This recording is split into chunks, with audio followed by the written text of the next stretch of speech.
What would you do if your life did not belong to you? If from the moment of your birth, your only value was your usefulness to the state? If a mother's love was conditional on your strength, and pain was not something to be avoided, but the primary tool of your education? Now, feel. Feel the freezing chill of the Eurotas River on your 7-year-old skin, where you bathe regardless of the season, a daily baptism in harshness. Feel the sharp sting of whips on your back. It is not a punishment for a fault. It is a test of endurance, a ritual celebrated at a public festival, where screams are a sign of weakness. Smell the black broth, the infamous Spartan soup, a nauseating mixture of pig's blood, vinegar, and salt. It is not a delicacy, it is fuel. It is your main sustenance. Listen to the silence.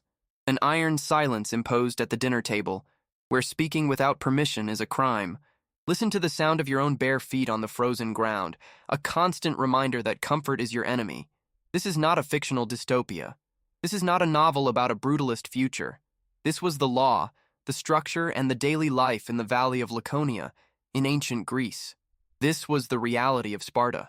What you are about to hear is not the glorious legend of the 300 at Thermopylae.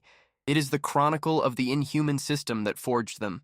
We are going to dismantle Spartan society, piece by piece, from birth to death, to understand the real and terrible price of its legendary glory.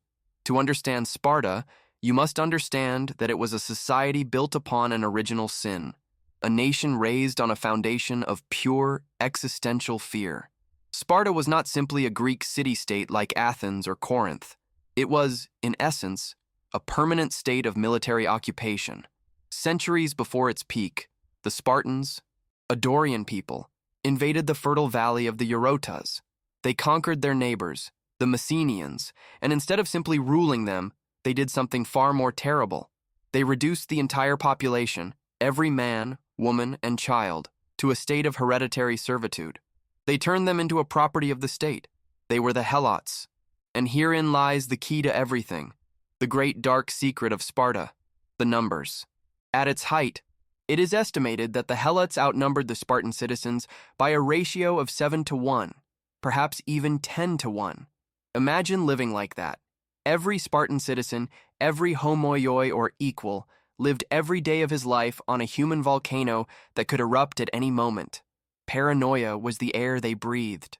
The constant fear of a massive slave revolt that could wipe them from the face of the earth was the engine of their civilization. To control this overwhelming internal threat, a legendary lawgiver named Lycurgus, whether a real historical figure or a foundational myth, radically reformed every aspect of Spartan society.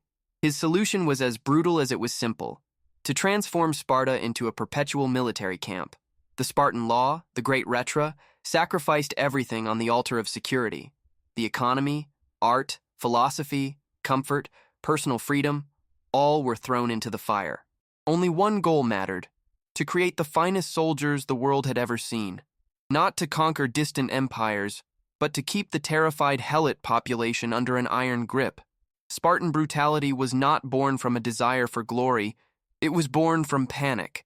A Spartan baby was not born into a family, it was born for the state, and its first breath was the beginning of its first test, a test of life or death. Imagine the scene. The father, a stoic soldier, does not take his newborn son to his mother's arms. He takes him before the Gerousia, the council of Spartan elders. There, in the cold light of day, the infant is inspected, not with love, but with the clinical eye of a farmer examining livestock. The elders assess its constitution, looking for any sign of deformity, any hint of weakness. The decision was irrevocable. If the baby was deemed strong and healthy, it was allowed to live. But if it was judged to be weak, sickly, or imperfect, it was discarded.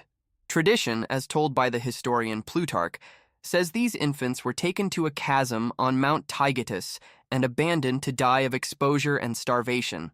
Life was not a sacred right. It was a privilege granted by the state, based on your potential utility. The Spartan mother was indoctrinated in this brutal logic. She was not taught to love unconditionally, but to feel pride in raising a perfect future soldier. The famous phrase mothers told their sons as they left for war, "Return with your shield or on it," was not a mere pep talk. It was the essence of their existence. Victory, or an honorable death. There was no third option. This was the fundamental human impact, the complete dehumanization of the most sacred bond. The love of a family was subordinate to the agenda of the state. A child was not a son. It was a future military asset, or a defective resource to be eliminated. At the age of 7, childhood ended, abruptly and brutally. The boy was torn from his mother and his home to enter the agoge. The agoge was not a school. It did not teach philosophy or mathematics. It was a machine of social engineering, designed for a single purpose, to break the individual's will and rebuild him as an anonymous, obedient, and interchangeable piece of the Spartan phalanx. Imagine that first night. You are torn from your mother's arms, perhaps the last time you will ever feel a gesture of tenderness. Your head is shaved. You are given a single, rough, thin tunic, which will be your only clothing for the entire year. In the heat of summer and the freezing cold of winter, you are forced to walk barefoot, always, to toughen your feet, to make you immune to the terrain, and you feel hunger, a constant, deliberate, institutionalized hunger. You are given a minimal, insufficient ration. The system encourages you to steal food to survive. But here is the Spartan twist. If you were caught, you were not punished for the theft. You were savagely flogged for your clumsiness, for your lack of skill in being discovered. Morality was irrelevant. Only competence mattered. Fights among the boys were not just permitted, they were encouraged. The instructors watched as groups clashed with real violence, identifying the strongest, the natural leaders and the weak who needed to be weeded out. The goal of the agoge was systematic. First, to create absolute obedience to authority. Second, to forge a superhuman resistance to pain, cold, and deprivation. And third, and most importantly, to transfer loyalty. Your loyalty was no longer to your father or mother. Your only family was your unit, your agila, the group of boys with whom you suffered. Individuality was the enemy. Communication was laconic, direct, unadorned. Humor was sarcastic and cruel, designed to humiliate and harden. The agoge did not create men. It created living weapons, men who did not know how to express emotions, who did not know the concept of comfort, and whose only validation in life came from the silent approval of their superiors and their ability to endure pain without flinching. But what about the other half of the population? The girls who did not enter the agoge. The life of a Spartan woman was as radical as a man's, and completely different from that of any other woman in the Greek world. While Athenian women lived secluded in their homes without education or rights, Spartan women enjoyed astonishing freedom. They received a formal education from the state. They participated in public sports competitions, often scantily clad. They ran, wrestled, threw the discus and the javelin. And most radically of all, they could own and inherit land. At their peak, women came to control nearly half of Sparta's land. But make no mistake, this freedom was not born from an ideal of gender equality. It was born from the same utilitarian and brutal logic that governed the entire society. It was pure eugenics. The Spartans believed that only strong, healthy, and well-fed women could produce strong, healthy, and well-fed sons, future soldiers. The primary function of a Spartan woman was to give birth to warriors for the state. They were the mothers of the nation, long before they were wives or individuals. Their freedom was a byproduct of their function. They managed the estates and properties because the men were permanently in the barracks or on campaign, and their most crucial role was to instill the Spartan ideology in their children from the cradle. They were the guardians of the saber shield mentality. At the end of adolescence, the best graduates of the agoge faced their final test. It was not a mock battle against a foreign enemy. It was a mission of state-sponsored terrorism against their own working population. It was the Krypteia, the secret police. Imagine the scene. You are a young Spartan, at the peak of your physical condition. You are sent alone into the countryside, armed only with a dagger. Your mission is to survive on your own, living off the land. Stealing what you need. You must hide during the day, moving like a ghost, and at night you must hunt. Your prey are not animals. They are the helots. You are ordered to stalk and assassinate any helot you find, especially the strongest, the most intelligent, those who might show signs of being future leaders of a rebellion. Feel the cold of the night, the fear, the adrenaline, the weight of the dagger in your hand, and then the act of the first kill, not in the heat of battle, but in a cold-blooded ambush against an unarmed worker. The cryptaia had a dual function. First, it was a tool of systematic terrorism to keep the Helot population permanently terrified, eliminating their best and brightest and reminding them that death could come at any moment from the darkness. Second, and perhaps more importantly, it was the psychological turning point for the young Spartan. In that lonely night, the indoctrinated boy became a killer for the state. He learned to see the Helots not as human beings, but as an infestation to be controlled. This act eradicated any remaining empathy that might have survived the agoge. It forever solidified the us versus them mentality that was the basis of Spartan survival. All this psychology, all this dehumanization, manifested on the battlefield in a single piece of equipment: the shield. The large, round Spartan shield. The aspastades was not just a piece of personal defense. It was the symbol of their entire ideology. It was large and heavy, designed not only to protect the left side of your body, but also to cover with its edge the unprotected right side of the soldier next to you. This created the phalanx, not a collection of individual warriors, but a wall of interlocked shields, a single organism of bronze and wood. To lose your spear or your sword in battle was a disgrace, but to lose your shield was the greatest crime a Spartan could commit. Why? Because it meant that not only had you fled, but in doing so, you had broken the integrity of the formation. You had mortally endangered all your brothers in arms. The shield was the physical manifestation of the collective over the individual. It was the reason your mother told you to return with it, or dead upon it. Because without the shield, without the phalanx, without the collective, Sparta was nothing. For a Spartan man, graduating from the agoge did not mean returning home.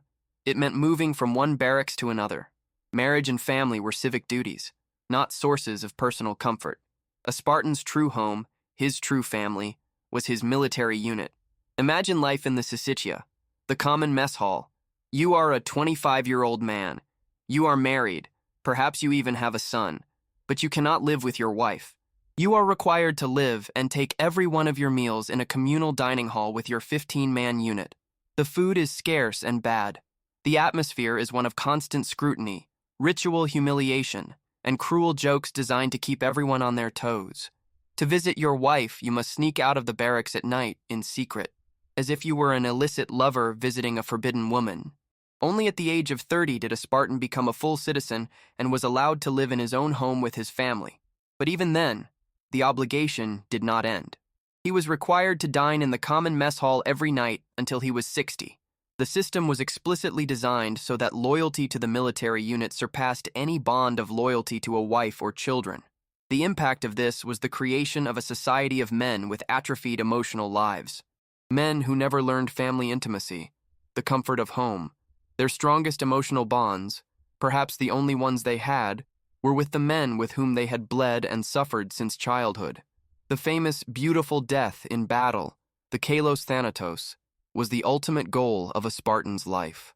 Not just for glory, but because life itself, within that rigid and cold system, offered very few other rewards.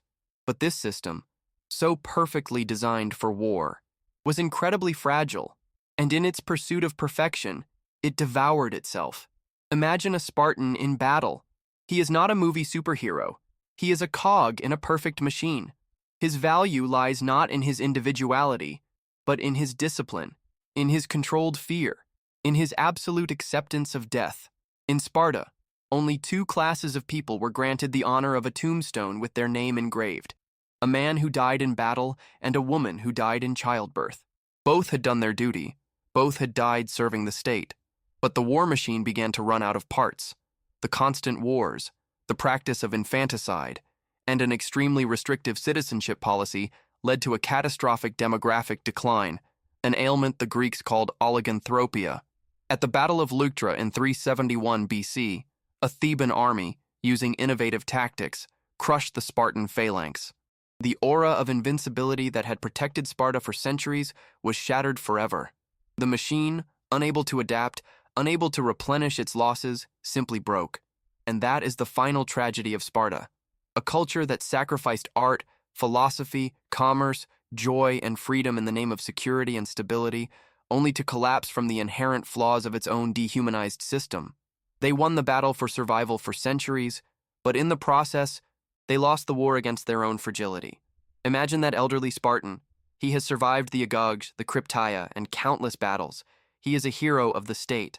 But look at him closely. See his eyes, empty of everything but discipline and suspicion. See his inability to embrace his own son with genuine tenderness. He lives in a state the world calls glorious, but he is a prisoner of his own fortress, always fearing, until his last day. The slave who works his fields. He won all his battles, but he lost his humanity along the way. Sparta is history's most extreme warning about the dangers of totalitarianism. It teaches us that a society built on fear, oppression, and the sacrifice of the individual for the good of the state can achieve fearsome strength. But it is a hollow, fragile, and soulless strength. In the end, the system that dehumanizes its enemies to control them ends up dehumanizing itself. After seeing the reality of their society, what do you consider was Sparta's greatest enemy? The Persian Empire, the city of Athens, or the constant fear of the Helots that led them to create a system that ultimately destroyed them? Debate in the comments. If this journey into the iron heart of history has made you reflect, subscribe to this channel. Here, we don't admire myths, we dismantle them.